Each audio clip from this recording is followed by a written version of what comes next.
حسبي ربي جل الله ما في قلبي غير الله. اس لیے اب اللہ کیا کہتا ہے غور کریں. لقد من اللہ علی المؤمنین، اللہ کہتا ہے ان ایمان والوں پر اللہ نے احسان کیا ہے.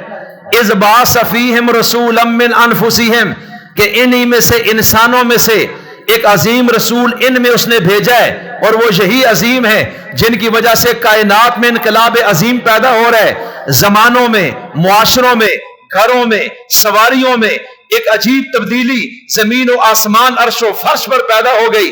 اللہ کہتا ہے یہ عظیم رسول تم نے مانگا نہیں، میں نے تمہیں دیا ہے. کیا تم نہیں سمجھتے میں نے احسان کیا ہے؟ پہاڑ بھی میں نے بنائے، میں نے احسان جتایا نہیں. آسمان میں نے تمہارے لیے بنایا، میں نے احسان جتایا نہیں. میں نے زمین، عرش، یہ ساری کائنات، ایک دانے سے 700 دانے کا نکالنا، آسمان سے بارش کا نزول، سورج کا تمہیں عطا کرنا، ستاروں کی روشنی فراہم کرنا، عقل شکل دینا، حسب و نسب دینا، تمہیں شعور اور ادراک دینا، ایک ایک چیز میں نے تمہیں دی ہے. اور پھر انسان بھی بنایا ہے.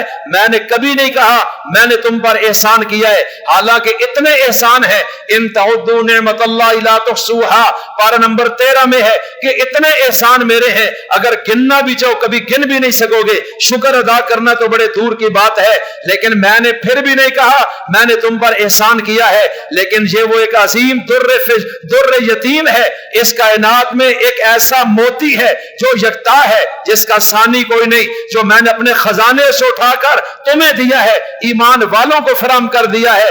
اس لیے یہ وہ احسان ہے جس کو میں جتلانا چاہتا ہوں تاکہ تم اس کی قدر کرو.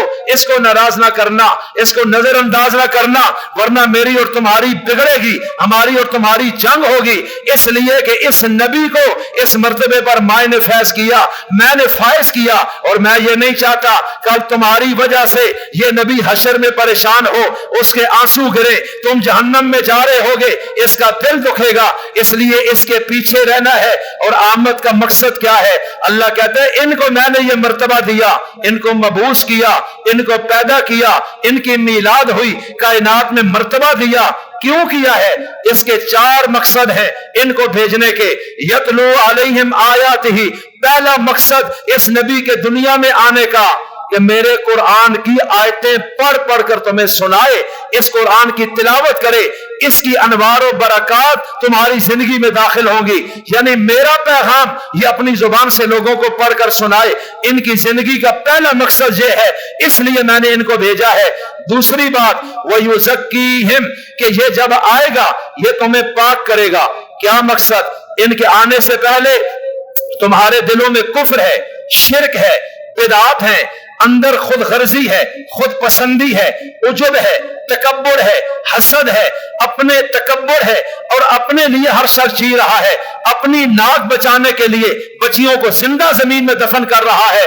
وہ صرف اپنے آپ کو پروموٹ کرنا چاہتا ہے، اس کے اندر انسانیت نہیں ہے، نہ ماں کا ادب، نہ اولاد کا رحم، نہ پڑوسی کا، نہ غریب کا، غلاموں کا تو پرسان حال ہی کوئی نہیں.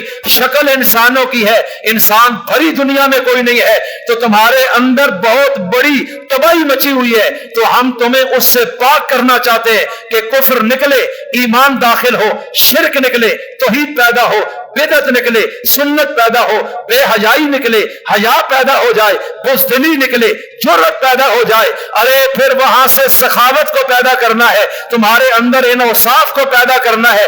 اس لیے اس نبی کو بھیجا ہے. وَيُزَكِّيهِمْ، کہ اے نبی آپ جائیں ان لوگوں کو پاک کر دیں، ان کے دلوں کو پاک کریں، ان کی نظر کو پاک کریں، ان کے ماحول کو پاک کریں، ان کے معاشرے کو پاک کریں، ان کی نیت کو پاک کریں، ان کو انسان بنا دیں. ہم نے اس لیے ان کو بھیجا ہے. اور یہ دوسرا مقصد ہے کہ ان کے آنے سے پہلے نقشہ اور تھا، ان کے جانے کے بعد نقشہ اور ہوگا. پہلے دنیا میں اور قسم کے لوگ تھے، ان کے جانے کے بعد ایک جدا معاشرہ تم دیکھو گے. اور یہ اس کے آمد کا مقصد ہے کہ انسانیت پہ محنت کرنی ہے، مال اکٹھا کرنا، کوٹھیاں بنانا، گاڑیاں لینا، مہنگے مہنگے کپڑے پہننا. اس نبی کے مزاج میں یہ چیزیں ہم نے نہیں ڈالی. ان کے نقش قدم پہ چلنے سے